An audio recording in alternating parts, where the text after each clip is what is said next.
सो हम अपना first part है आज का, वो है हमारा रेफरेंस वेरिएबल। हमने सी लैंग्वेज में कितने टाइप्स के वेरिएबल करे थे? हमने दो टाइप के वेरिएबल्स करे थे सी लैंग्वेज में। एक तो होता था हमारा ऑर्डिनरी वेरिएबल। ऑर्डिनरी वेरिएबल हम कैसे डिक्लेयर करते थे? जस्ट हम एक डेटा उसके अंदर टाइप लगाते थे। फॉर एग्जांपल हम इंटीजर के लिए इंट लिखते थे, फ्लोट के लिए फ्लोट लिखते थे, और हमारे पास अगर और भी बड़े लेंथ के नंबर है तो उसके लिए डबल यूज़ होता था, और कैरेक्टर लेटर्स के लिए हम जस्ट कैर कीवर्ड यूज़ करते थे। और उसके बाद जो हमारे दूसरे टाइप के वेरिएबल्स थे सी लैंग्वेज के अंदर, वो थे हमारे pointer variables. Pointer variables I think आप सबको रिमेंबर होगा, हम स्टार सिंबल्स उनको डिक्लेयर करते थे। सो वो दोनों कॉन्सेप्ट्स हमारे सी प्लस प्लस के अंदर हो रहे हैं, लेकिन सी प्लस प्लस एक और वेरिएबल का कॉन्सेप्ट अपने अंदर इंक्लूड करता है, additional. Additional subject, additional type of variable आप इसे कह सकते हो, जिसको हम कहते हैं रेफरेंस वेरिएबल। अब इसकी कुछ प्रॉपर्टीज होते हैं। सबसे पहले रेफरेंस मीन्स एड्रेस। रेफरेंस का मतलब क्या है? एड्रेस। तो ये एक तरीके से एड्रेस वेरिएबल ही होगा, जैसा कि हमारा कुछ कुछ पॉइंटर की तरह मैच करेगा।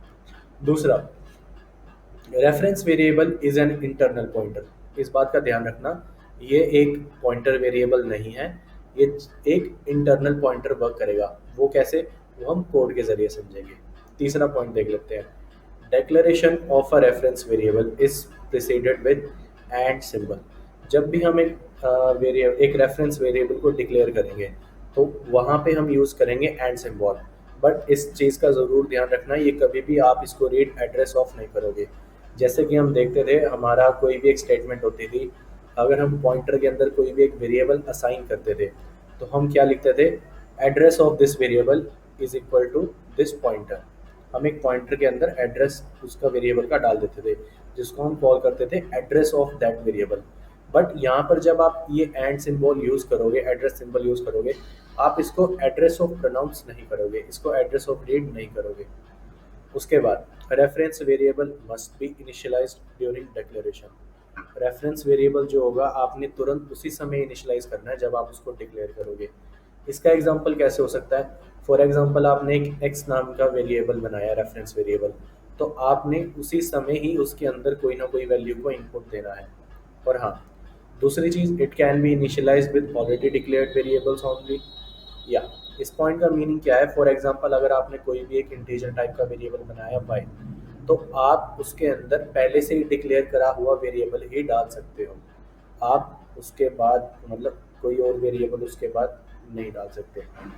लास्ट में, reference variable can not be updated. ये एक इम्पॉर्टेंट पॉइंट है, रेफरेंस वेरिएबल हमारा कभी भी मतलब अपडेट नहीं होता। चलो इसको हम एक जस्ट एक कोड से समझ लेते हैं। फॉर एग्जांपल मैं यहाँ पर एक न्यू फाइल क्रिएट कर लेता हूँ, try2.cpp। ओके, तो सबसे पहले हम अपनी हेडर फाइल्स को इंक्लूड कर लेते हैं। इंक्लूड हमारी है IO स्ट्रीम। ओके, और यहाँ पर हम एक फंक्शन बना लेते हैं हमारा मेन, जिसके अंदर हम सारी कोडिंग करते हैं। नाउ फॉर एग्जांपल के लिए सपोज करो हमने एक इंटीजर एक्स नाम का int टाइप का वेरिएबल क्रिएट कर लिया। नाउ अब इसमें फॉर एग्जांपल हमें यहाँ पे एक रेफरेंस वेरिएबल को बनाना है। तो यहाँ पर हम रेफरेंस वेरिएबल को कैसे बनाएंगे? रेफरेंस वेरिएबल बनाने के लिए हमें क्या है, यहाँ पर एक लगाना पड़ेगा एंड का सिंबल। ठीक है, फॉर एग्जांपल के लिए आपने रेफरेंस वेरिएबल बनाया y नाम से, तो आपको तुरंत उसके अंदर जो है x की वैल्यू डालनी पड़ेगी। यहाँ पर आपको पॉइंट आई थिंक क्लियर हो गया होगा। यहाँ पर जब भी आप बनाओगे उसको प्रीसीड करोगे एंड सिंबल से, उसको जिस समय डिक्लेयर करोगे उसी समय आपने उसके अंदर जो वैल्यू है इनिशियलाइज कर देनी है। और दूसरा, जो पहले से ही डिक्लेयर्ड वेरिएबल्स है आपने उसी की वैल्यू उसके अंदर डालना है। और ये कभी भी आपका प्रोनाउंस इस तरह से नहीं होगा, address of Y, no. Sir इसको बोलेंगे कैसे? या एड्रेस ऑफ एक्स बोलेंगे या फिर एड्रेस ऑफ वाई बोलेंगे? मैं आपको दोनों दोबारा टर्म्स वाई ही होंगी या एक्स? एग्जैक्टली ये कंफ्यूजन हमारी कई बार क्रिएट होती है। सी लैंग्वेज में हमें रेफरेंस वेरिएबल की प्रॉपर्टी नहीं थी, but yes C plus plus में नए टाइप का वेरिएबल इंक्लूड है। इसको हम रेफरेंस वेरिएबल वाई बोलेंगे। इसको प्रोनाउंसिएशन होगी, ये एक रेफरेंस वेरिएबल है जिसका नेम है y, और इसके अंदर हमारी कौन सी वैल्यू है? x की वैल्यू है। नाउ जो हमारी वैल्यू होगी जस्ट वो वैल्यू इसके अंदर आ जाएगी। नाउ ये एक इंटरनल पॉइंटर है। ये इस तरह, ये हम कैसे देखेंगे कि ये जो है इनडायरेक्टली x को पॉइंट करेगा। नाउ जो भी हम y के अंदर अपडेट करेंगे वो डायरेक्टली हमारा x के अंदर अपडेट होगा डायरेक्टली। ओके। और दूसरी बात, ये एक तरह से हमारा एड्रेस ही, x का एड्रेस ही कंटेन करता है। नाउ आपको जब याद होगा, हमने पिछले लेक्चर्स में करा था, हम फॉर एग्जांपल एक यहाँ पर एक एरे बनाते थे, यहाँ पे एक एरे क्रिएट करते थे हम, और उसके अंदर फॉर एग्जांपल हम कोई भी वैल्यूज डाल देते थे 1 2 3 4 एटसेट्रा एटसेट्रा, और उसके बाद हम इसको किसी भी एक पॉइंटर से इनिशियलाइज करते थे। फॉर एग्जांपल कोई भी एक हम पॉइंटर बना लेते हैं इंस्टा पी के नाम से, और उसको हम पॉइंट कर देते हैं एरे की तरफ। लेट्स सपोज कि हमारा जो ये पी पॉइंट कर रहा है, ये कर रहा है एरे के फर्स्ट को यहाँ पर। नाउ जब भी हम यहाँ पर क्या करते थे, यहाँ पर हम करते थे for example p plus plus, तो यहाँ पर हमारा मीनिंग क्या होता था, यहाँ पर हमारा होता था हमारी p के अंदर वैल्यू जो है इंक्रीमेंट होती थी कितना, जितना कि हमारा ये फॉर एग्जांपल ये हमारा इन टाइप का हमने बनाया है वेरिएबल एरे जिसके अंदर इन टाइप के एलिमेंट्स हैं, तो इन का कितना, ये हमारे 4 बाइट्स कंज्यूम करता है, तो हमारा यहाँ +4 वैल्यू हो जाती थी, और वो क्या करता था, नेक्स्ट को पॉइंट करने लगता था। बट नो, जब हम एक रेफरेंस वेरिएबल बनाते हैं तो हमारा ऐसा नहीं होता। अगर हम यहाँ पर p++ करते हैं तो वहाँ पे इनडायरेक्टली हमारी x की वैल्यू के अंदर इंक्रीमेंट होगा। फॉर एग्जांपल अगर हमने यहाँ x की वैल्यू इनिशियलाइज करी है 2 से, तो बाद में भी हमारी जो p++ की वैल्यू है वो 3 होगी। फॉर एग्जांपल के लिए हम यहाँ पर इस वैल्यू को लेट्स सपोज यहाँ पर हम इसको प्रिंट करवा देते हैं। अब यहाँ पर हमारे पास प्रिंट कराने का भी तरीका है। फॉर एग्जांपल अगर हमें प्रिंट कराना है तो यहाँ पर हमारा जो जाएगा वैल्यू वो हमारी जस्ट यहाँ पर फॉर एग्जांपल हम यहाँ पे पहले 5 को रख के देख लेते हैं। नाउ इसको हम रन करते हैं, स्टार्ट बिल्डिंग। इसमें यहाँ पर हमें एरर दिया है,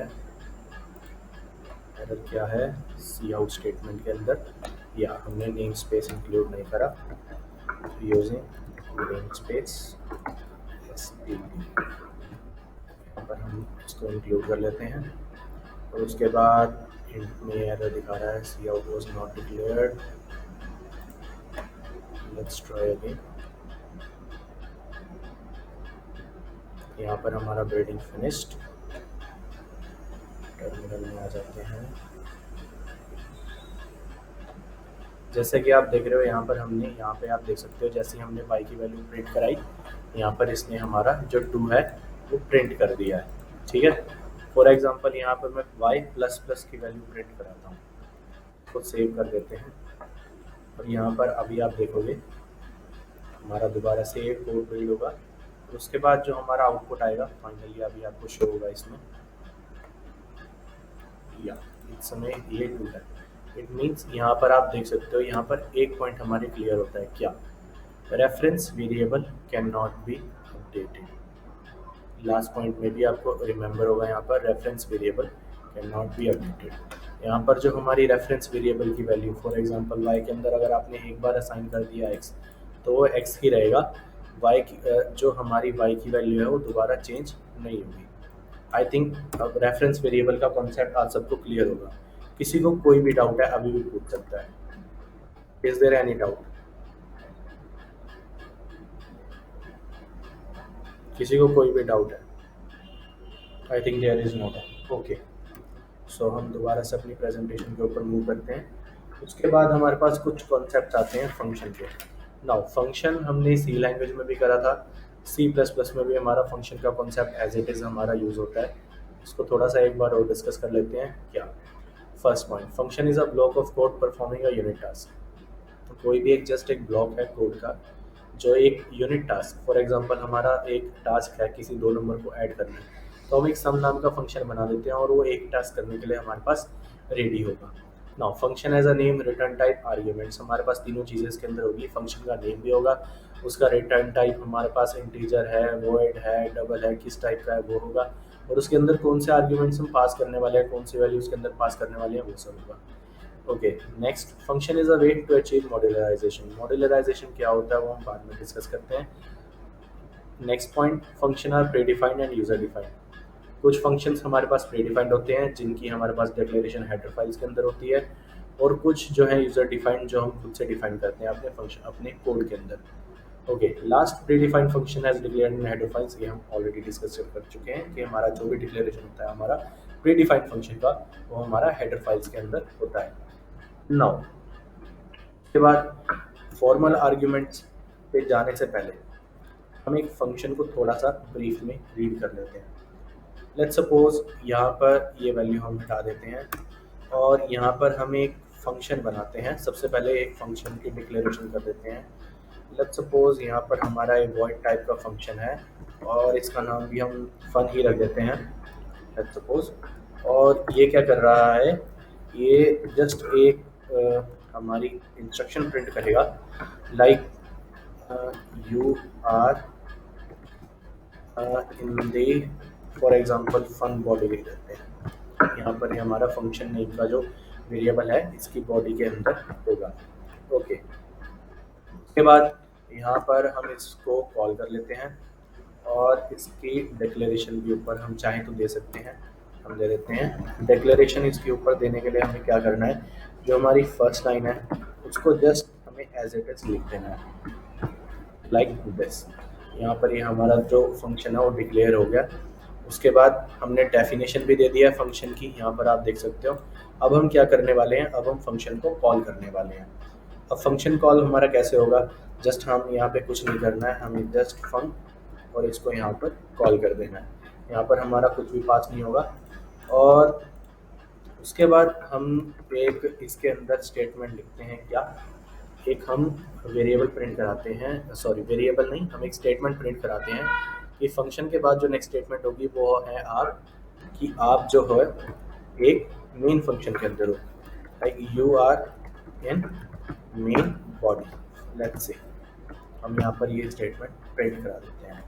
सो now there is a question from you guys, हमारी कौन सी स्टेटमेंट पहले प्रिंट होगी, ये वाली फन बॉडी वाली या फिर मेन बॉडी वाली स्टेटमेंट कौन सी प्रिंट होगी, कोई भी आंसर कर सकता है। Am I audible to all? Word वाली है। Yeah. Yes Devansh, I think is that you. हमारी कौन सी स्टेटमेंट पहले प्रिंट होगी? सर पहली वाली। या you are in fun body, चलो ये वाली पहली हमारी प्रिंट होगी। इसका रीज़न ये है क्योंकि ये वाला जो हमारा फंक्शन जो हम ये कॉल कर रहे हैं इसको हम पहले इंक्लूड कर रहे हैं यहाँ पर, तो ये वाली हमारी जो स्टेटमेंट है वो पहले प्रिंट होगी। इसको हम एक बार देख भी लेते हैं। ये हमारा प्रोग्राम बिल्ड हो गया और अभी आपको आउटपुट देखने को मिलेगा यहाँ पे। Yes, as you can see in this program, यहाँ पर आप देख सकते हो you are in fun body, इतना हमारा प्रिंट हुआ। उसके बाद हमने यहाँ पर कोई भी एक हैंडल कीवर्ड यूज़ नहीं करा था, तो इसलिए उसकी नेक्स्ट लाइन पर हमें शिफ्ट नहीं करा है। उसके बाद जो हमारा नेक्स्ट वाला पार्ट है you are in main body, वो हमारा एज इट इज़ प्रिंट हो गया है। ओके, तो ये तो हो गया हमारा फंक्शन जो नॉर्मली हम बना सकते हैं। नाउ अगर हमें इन फंक्शन के अंदर कुछ वैल्यूज़ पास करने को, फॉर एग्जांपल के लिए लेट्स सपोज हम एक सम नाम का फंक्शन बनाते हैं। सबसे पहले सम के लिए हम क्या करते हैं, हमारी कुछ वैल्यूज़ को जो है इनपुट करा लेते हैं।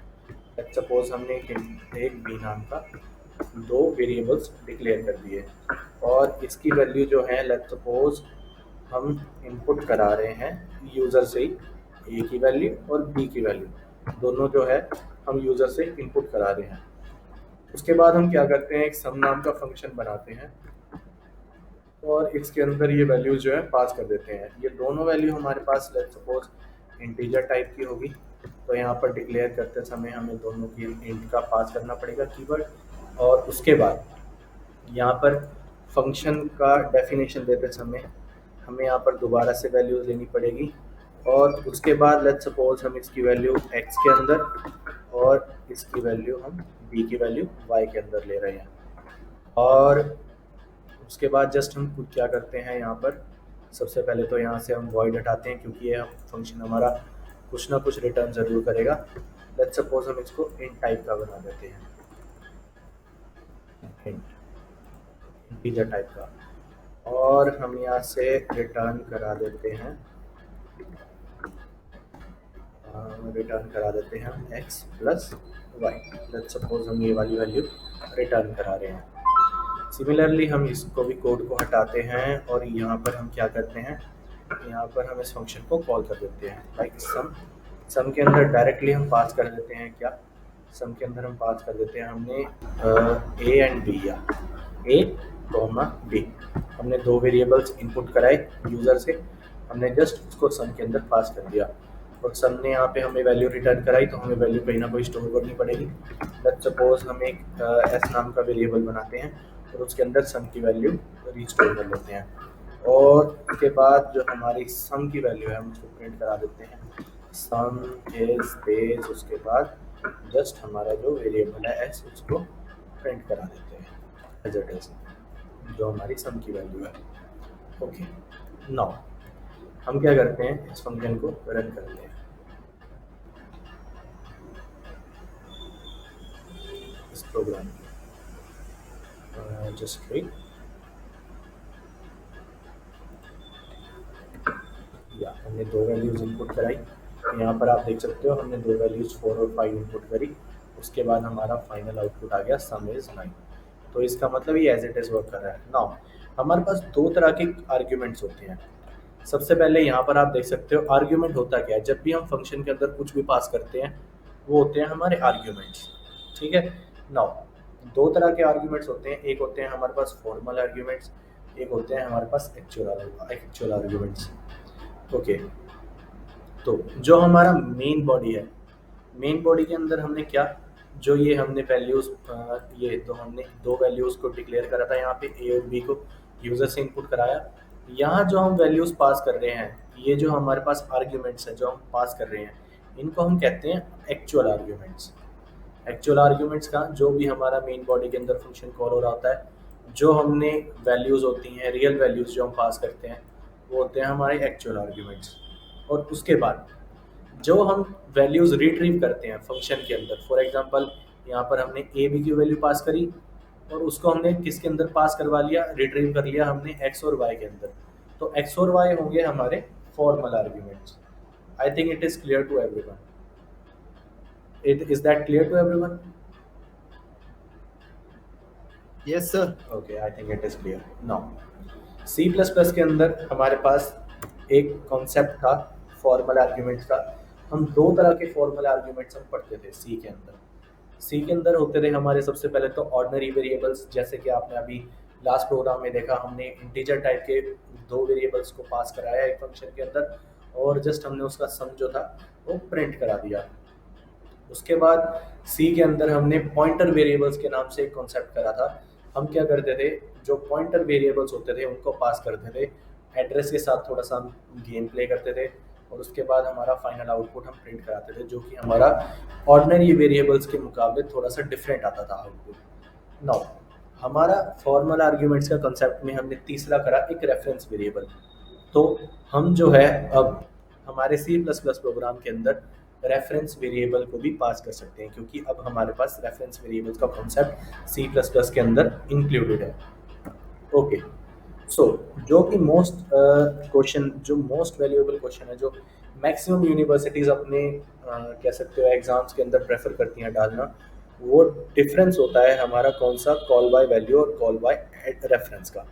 जिन्होंने भी अभी तक आपने प्रोग्रामिंग फंडामेंटल्स या सी के बेसिक्स आपने अगर किसी के कॉलेज में कराए गए होंगे, तो ये क्वेश्चन आपको ज़रूर कहीं ना कहीं एक बार पूछा होगा, like what is the difference between call by value and call by reference.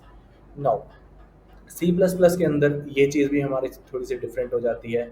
C plus plus के अंदर आ जाता है हमारा सबसे पहले कॉल बाय वैल्यू, उसके बाद एक होता है हमारा कॉल बाय एड्रेस और लास्ट में हम तीसरा करते हैं call by reference. Now first, जब कॉल बाय वैल्यू क्या होता है, जब भी हमारे फॉर्मल आर्ग्यूमेंट्स ऑर्डिनरी वेरिएबल्स होते हैं तो वो कहलाता है हमारा कॉल बाय वैल्यू फंक्शन।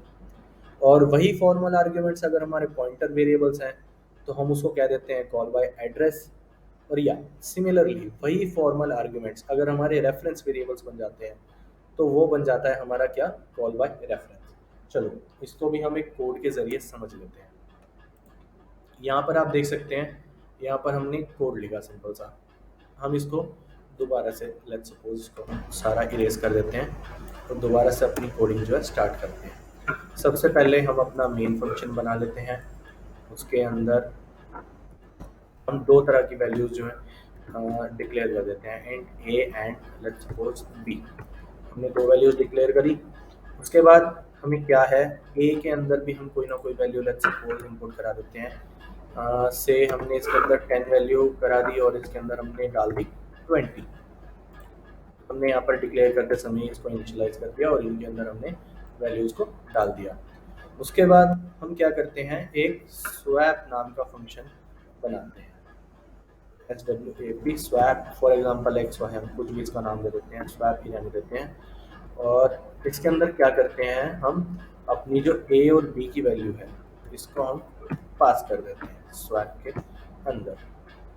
अब नाउ सबसे पहले तो हम अपना स्वैप नाम का जो फंक्शन है उसको डिक्लेयर कर देते हैं। ये होगा हमारा क्या, ये हमारा फंक्शन कुछ भी रिटर्न नहीं करेगा तो हम इसको वॉइड टाइप का बना देते हैं।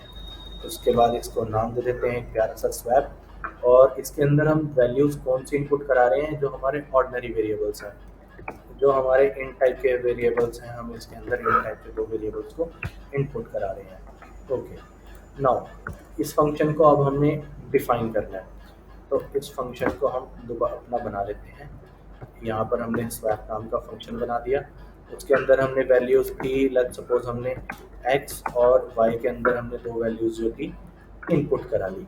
ओके, नाउ स्वैप में हमें करना क्या है, हमें जो हमारी वैल्यूज़ ए और बी की है जस्ट हमें उनको स्वैप करवाना है, मतलब इंटरचेंज कराना है। तो उसके लिए हम एक टेम्परेरी टी वेरिएबल बना देते हैं। टी के अंदर जो हमारी ए की वैल्यू है हम ए की वैल्यू डाल देते हैं, और ए के अंदर जो हमारी ओके, यहाँ पर हमारे ए और बी वेरिएबल नहीं है, हमारे एक्स एंड वाई हैं। तो टी के अंदर एक्स की वैल्यू, उसके बाद एक्स के अंदर हमारी वाई की वैल्यू, और वाई के अंदर हमारी जो है टी की वैल्यू डाल देते हैं। तो यहाँ आप देखोगे हमारा इनडायरेक्टली जो है नंबर्स इंटरचेंज हो चुके हैं। एक्स के अंदर वाई की वैल्यू आ गई और वाई के अंदर एक्स की वैल्यू आ गई है। ओके, उसके बाद हम जस्ट इसकी वैल्यूज़ जो है उसको प्रिंट करा लेते हैं। तो यहाँ पर हम क्या करते हैं, एक स्टेटमेंट लिखते हैं सी आउट की। उसके बाद हम यहाँ पर कराते हैं हमारी क्या, let's suppose X equal to, उसके बाद एक्स की वैल्यू हम प्रिंट करा देते हैं इसके अंदर जो है हमारी एक्स, और उसके बाद हम कराते हैं स्पेस वाई इक्वल टू, उसके बाद हम जो वाई की वैल्यू है उसको प्रिंट करा देते हैं यहाँ पर हम वाई लिख के, और लास्ट में हम एक स्टेटमेंट लिख देते हैं एंडल की, जो हमारी नेक्स्ट लाइन पे इसको शिफ्ट कर देगा। ओके, सो यहाँ पर हमने ये स्टेटमेंट लिख दी। ओके, तो ये तो हमारी आ गई स्वैपिंग की। नाउ अब हम देखते हैं हमारे जो नॉर्मल वैल्यूज़ थी, जो हमारी ए और बी वैल्यूज़ थी, उसके अंदर चेंज आया या नहीं आया। तो उसके लिए हम एक सी आउट स्टेटमेंट यहाँ लिख देते हैं हमारे मेन फंक्शन के अंदर चेक करने के लिए। सिमिलर स्टेटमेंट अगर हम यहाँ पर लिखते हैं, सपोज हम इसको यहीं से कॉपी करके इसको यहीं पर हम पेस्ट कर देते हैं।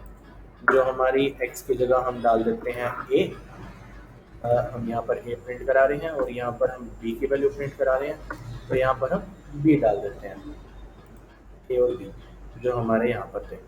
ओके, सो नाउ इस कोड को हम रन करने की ट्राई करते हैं और देखते हैं हमारा क्या आउटपुट आता है। हमारा सक्सेसफुली बिल्ड हो चुका है फंक्शन, और हमारा जो कोड है exe फाइल हमारी रेडी है। और यहाँ पर आप देख सकते हो, जैसा कि हमने पहले स्वैप स्टेटमेंट लिखी थी, तो ऑब्वियसली हमारा जो ये वाला कोड है सबसे पहले चलेगा। हमारी 10 और 20 वैल्यूज़ थी, वो आप देख सकते हो सक्सेसफुली स्वैप हो चुकी हैं।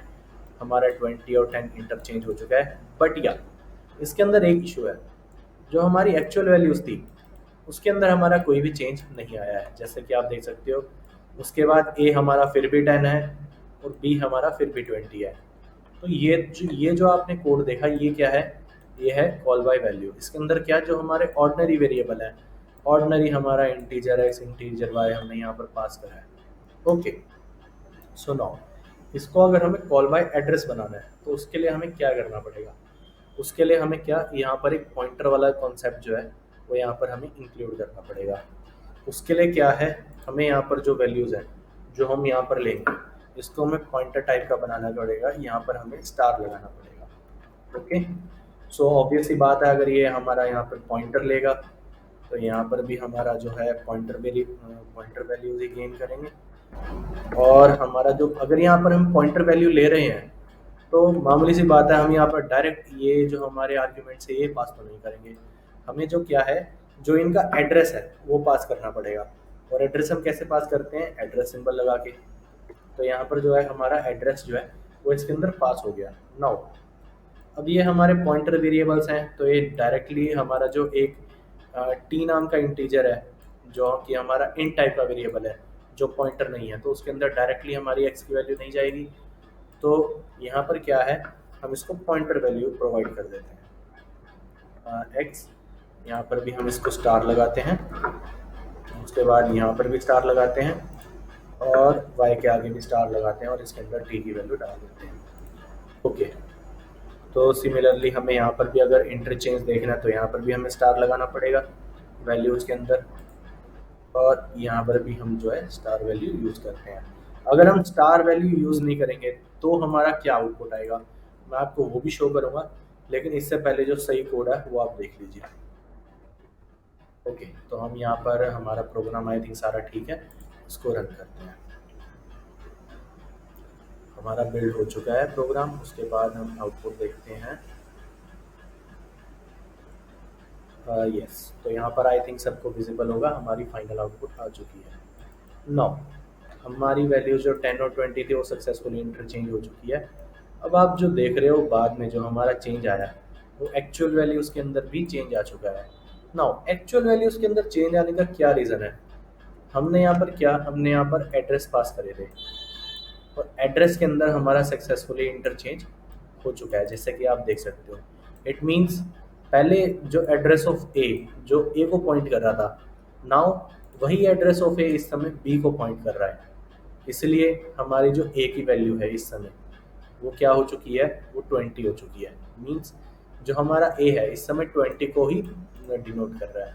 हमारा जो एड्रेस है इंटरचेंज हो चुका है यहाँ पे, तो इसलिए जो ए की वैल्यू थी अब वो हमारी बी की वैल्यू बन चुकी है और जो बी की वैल्यू थी वो हमारी ए की वैल्यू बन चुकी है। यहाँ पर हमारा कॉन्सेप्ट होता है कॉल बाय एड्रेस का यूज़। नाउ जैसा कि हम सी प्लस प्लस में देखते हैं, हमारे पास एक तीसरा कॉन्सेप्ट है रेफरेंस वेरिएबल का। अब हमें इसको रेफरेंस वेरिएबल बनाना है, तो रेफरेंस वेरिएबल बनाने के लिए हम क्या करें, रेफरेंस वेरिएबल बनाने के लिए सबसे पहले तो ये हमारा जो पॉइंटर है, पॉइंटर वाला पार्ट सबसे पहले उसको चेंज करना पड़ेगा। तो यहाँ पर हम क्या करते हैं, अब हमारी डिक्लेरेशन में हमने देखा था जब भी हमें एक रेफरेंस वेरिएबल बनाना होता है तो हम क्या यूज़ करते हैं, एड्रेस वाला सिंबल यूज़ करते हैं, एंड वाला, लेकिन हम उसको एड्रेस ऑफ कभी भी रीड नहीं करते। तो यहाँ पर हमारा जो एंड का सिंबल है हम उसको यूज़ कर लेते हैं। और दूसरी बात हमने देखा था कि हम जब भी एक वेरिएबल रेफरेंस वेरिएबल बनाते हैं तो उसके अंदर क्या हम एड्रेस पास नहीं करते हैं, हम डायरेक्टली वही वैल्यू पास करते हैं। तो यहाँ से जो है हम सबसे पहले जो एंड का सिंबल है वो हटाएंगे। ओके, नाउ सिमिलरली यहाँ पर भी हमें एड्रेस वाला ही लगाना पड़ेगा, क्योंकि हम इसके अंदर रेफरेंस वेरिएबल बना रहे हैं, रेफरेंस वेरिएबल के अंदर हम वैल्यूज़ ले रहे हैं। और यहाँ पर हम रेफरेंस वेरिएबल के अंदर वैल्यू ले रहे हैं तो हम इसको डायरेक्टली एक्स से भी डिनोट कर सकते हैं, हमें यहाँ पर कोई भी इशू फेस करने को नहीं मिलेगा। जस्ट इजी, इतना सिंपल है हमारा रेफरेंस वेरिएबल के साथ काम करना। नाउ रेफरेंस वेरिएबल हमारा यहाँ पर हो चुका है। आई थिंक आप सबको क्लियर होगा कि हमने रेफरेंस वेरिएबल का कॉन्सेप्ट इसके अंदर कैसे यूज़ करा है। अब इस कोड को जो है हम रन कर लेते हैं और हम देखते हैं कि हमारी आउटपुट किस तरीके से आती है।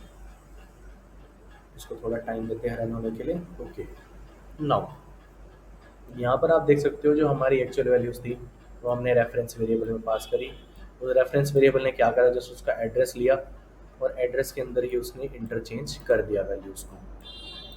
यहाँ पर आप देख सकते हो यहाँ पर हमने पॉइंटर का कॉन्सेप्ट नहीं यूज़ करा, but yes reference variable is work as internal pointer.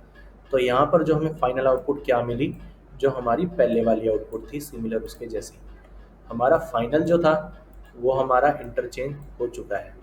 आप जैसे कि देख सकते हो हमारी जो एक्चुअल एक्स की वैल्यू हम इंटरचेंज वैल्यू हमने प्रिंट कराई वो हमारी हो चुकी है। और उसके बाद जो हमारी ए और बी के अंदर जो हमारा वैल्यूज़ के अंदर चेंज लाना था वो भी हम सक्सेसफुली वैल्यूज़ के अंदर चेंज ला चुके हैं with the help of what reference variable. और ये हम डायरेक्टली कर चुके हैं। हमारा क्या डायरेक्टली जो हमारे फॉर्मल आर्ग्यूमेंट्स में सॉरी जो हमारे एक्चुअल आर्ग्यूमेंट्स हैं वो हम डायरेक्टली पास कर रहे हैं जिसका हम एड्रेस पास नहीं कर रहे हैं। ये हम कैसे कर पाए रेफरेंस वेरिएबल की मदद से।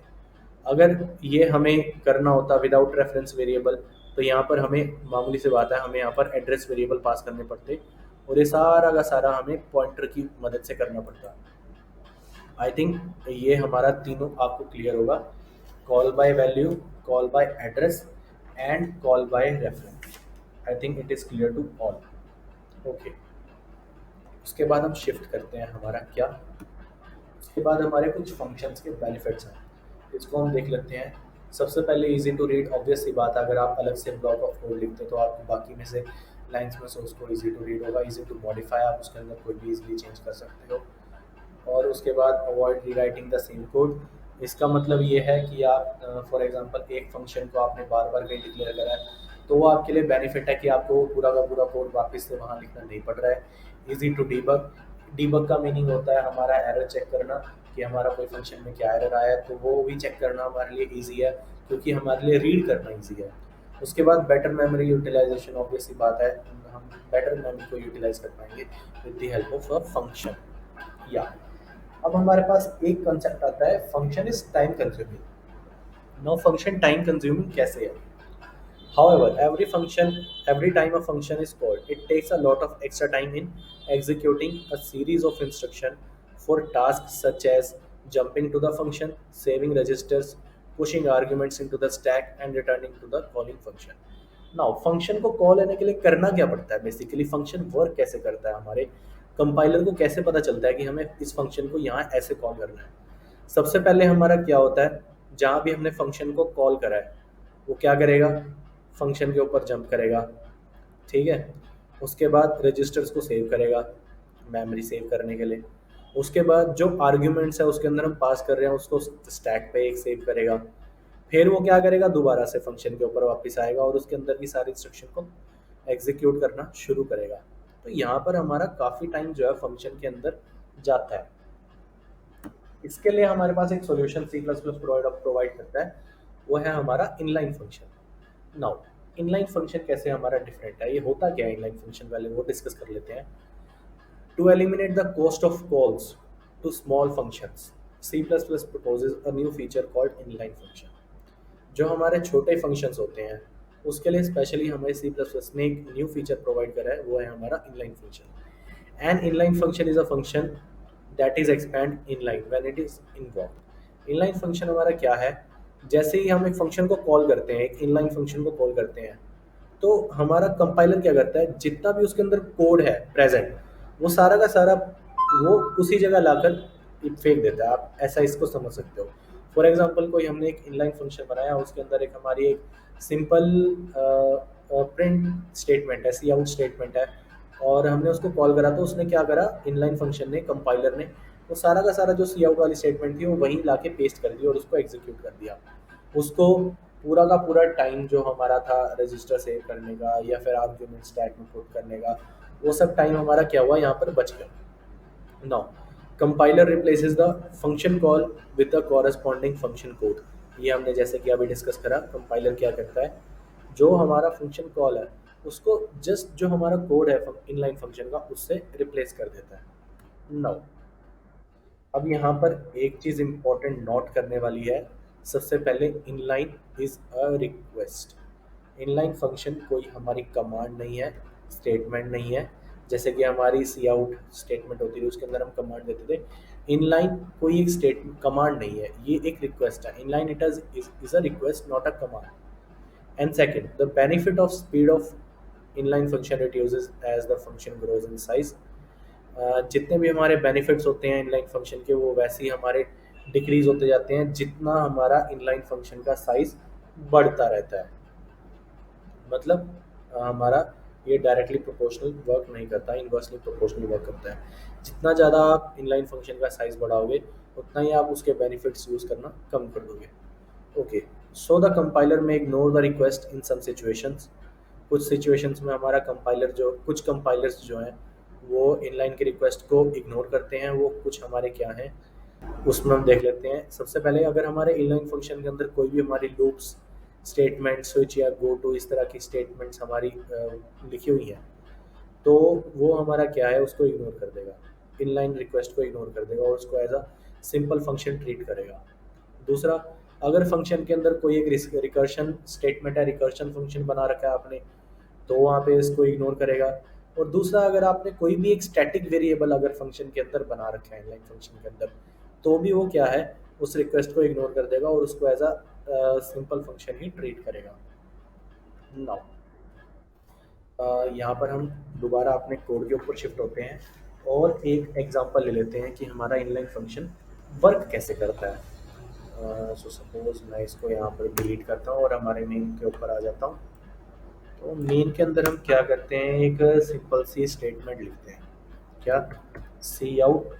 और इसके अंदर लेट्स सपोज हम दोबारा सी लेते हैं, you are in main body. Let's suppose हमने यहाँ पर ये इंस्ट्रक्शन लिख दी। और उसके बाद हम यहाँ पर क्या करते हैं, यहाँ पर हम एक फंक्शन को डिक्लेयर कर देते हैं। सिमिलरली हम फन नाम का वेरिएबल एक फंक्शन बना देते हैं, लेट्स सपोज वॉइड फन। और इसके अंदर हम जस्ट कुछ भी टेक नहीं करते हैं, इसको ऐसे ही बना देते हैं। नाउ अब हमें इसको इनलाइन फंक्शन बनाना है तो हम उसके लिए क्या करें, हम क्या करेंगे, यहाँ पर जस्ट एक inline keyword as a request हम इसको पास कर देंगे कि इस फंक्शन इनलाइन हमारा क्या कर रहा है, इनलाइन हमें बोल रहा है कि ये जो हमारा फन नाम का फंक्शन है इसको आप इनलाइन बना दो जस्ट। और उसके बाद हम क्या करते हैं, इस फंक्शन को यहाँ पर हमारा जो डायरेक्टली है कॉल कर लेते हैं। या हमने यहाँ पर क्या करा, इसको डायरेक्टली कॉल कर दिया और अब हम इस फंक्शन को डिफाइन कर देते हैं।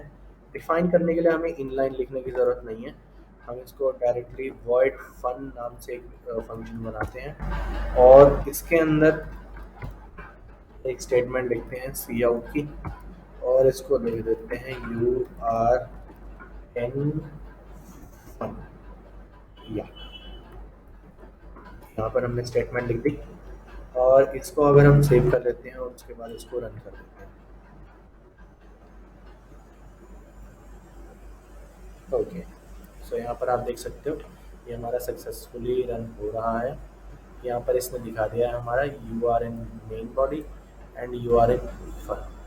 नाउ अब हमें डिफरेंस अगर देखना है किसका, कि हमारा इनलाइन रिक्वेस्ट एक्सेप्ट हुई है या नहीं है, तो वो हम कैसे चेक करेंगे। उसका चेक करने का हमारे पास एक तरीका है कि ये हमारा फंक्शन कितना टाइम लिया है। अगर आपके पास कोई ऐसा कंपाइलर है जो टाइम शो करता है तो आप उसके अंदर जाकर चेक कर सकते हो।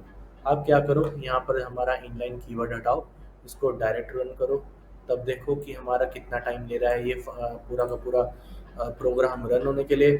और उसके बाद आप यहाँ पर इनलाइन फंक्शन इनलाइन कीवर्ड को लगाओ और आप तब देखो कि ये हमारा कितना टाइम ले रहा है। अब हम अगर आप कैलकुलेट करोगे तो जो हमारा इनलाइन से आएगा टाइम रन होने पर वो हमारा कम ही होगा नॉर्मल से। और यहाँ पर हमारी रिक्वेस्ट एक्सेप्ट क्यों हो रही है, हम ये कह सकते हैं कि हमारी जितनी भी स्टेटमेंट्स हैं हमने सेटिस्फाइड करी हैं। हमारा इसके अंदर कोई रिकर्शन नहीं है, कोई लूप स्टेटमेंट नहीं है इसके अंदर, ना ही हमने इसके अंदर कोई एक स्टैटिक वेरिएबल क्रिएट करा है। अब इसमें काफ़ी बच्चों को डाउट जा सकता है कि हमारा स्टैटिक वेरिएबल क्या होता है। स्टैटिक वेरिएबल हम तब करेंगे जब हम क्लासेस एंड ऑब्जेक्ट्स के पार्ट के ऊपर हम वर्क करेंगे। ओके, सो आई थिंक इतना आपको क्लियर है। आज का लास्ट पार्ट हम कवर करने जा रहे हैं वो है हमारा क्या, डिफॉल्ट आर्ग्यूमेंट्स। आप सभी ने आर्ग्यूमेंट्स पढ़े, हमारे पास तीन टाइप के हम आर्ग्यूमेंट्स इसके अंदर पास कर सकते थे। फॉर्मल आर्ग्यूमेंट्स हमने पढ़े, एक्चुअल आर्ग्यूमेंट्स पढ़े। आर्ग्यूमेंट्स में हम reference variable, address variable, pointer variable sorry, और ऑर्डिनरी वेरिएबल हम कुछ तरीके से पास कर सकते थे। ना ये डिफ़ॉल्ट आर्ग्यूमेंट वाला कॉन्सेप्ट क्या है, इसको भी हम क्या करते हैं, इसको भी हम जो डायरेक्ट हमारा एक कोड से ही समझते हैं। फॉर एग्जांपल के लिए मैं इस कोड को डिलीट करता हूँ तो इसके अंदर दोबारा से हमारा क्या होता है, एक मैं इंटीजर बना लेता हूँ, एक int नाम का वेरिएबल क्रिएट करता हूँ। लेट्स सपोज मैं ए और बी वेरिएबल दोबारा से क्रिएट कर लेता हूँ। जस्ट यहाँ पर मैंने एक ए और बी नाम के दो वेरिएबल क्रिएट कर लिए। उसके बाद मैं क्या करता हूँ, यहाँ पर फॉर एग्जांपल इन वैल्यूज़ को इनपुट करा लेता हूँ। तो यहाँ पर पहले एक मैं स्टेटमेंट लिख देता हूँ दो नंबर्स को इनपुट कराने के लिए। Enter the two numbers, okay. और यहाँ पर मैंने बाद में क्या करा, एक हैंडल स्टेटमेंट जो थी उसको लगा दिया ताकि ये हमारा नेक्स्ट लैंग्वेज को मूव कर दे। उसके बाद सीन से क्या करता हूँ, मैं ए और बी की वैल्यू के अंदर इनपुट करा देता हूँ और एक बनाता हूँ मैं यहाँ पर सम नाम का फंक्शन। और सम क्या करेगा, यहाँ पर जस्ट हमारा कर देगा, क्या प्रिंट करेगा, सम सम नाम का, उसके अंदर हम ए और बी की वैल्यू जो है पास कर देते हैं। नाउ यहाँ पर हम एक सम नाम का फंक्शन बना लेते हैं। सम नाम का फंक्शन क्या करेगा, यहाँ पर हमारा एक इंट नाम का सम नाम का फंक्शन बनाया, उसके अंदर हमारे इंट टाइप की वैल्यू जो थी वो पास होगी, यस इंट, ओके। इसको कर दिया हमने यहाँ पर बंद। और इसके बाद हम इस फंक्शन को डिफाइन कर देते हैं इंट सम। इसके अंदर हम वैल्यू ले लेते हैं एक्स के अंदर और दूसरी वैल्यू ले लेते हैं हम वाई के अंदर। और इसके अंदर हम जस्ट एक रिटर्न स्टेटमेंट लिखते हैं। रिटर्न ये क्या कर देगा, रिटर्न जो हमारा इसका एडिशन होगा, सम होगा, एक्स प्लस वाई की वैल्यू जो है ये हमें रिटर्न कर देगा। नाउ जो हमारी रिटर्न वैल्यू है वो भी हमें प्रिंट करानी है। तो यहाँ पर हमने क्या करा, एक सम नाम का वेरिएबल बनाया। तो हम क्या करते हैं, इसको कहीं पे स्टोर नहीं करते हैं, हम इसको डायरेक्ट जो है ना हमारी सी आउट स्टेटमेंट के थ्रू ना प्रिंट करा देते हैं, सी आउट। और इसको हमने डायरेक्ट लिख दिया यहाँ पे सम स्टेटमेंट।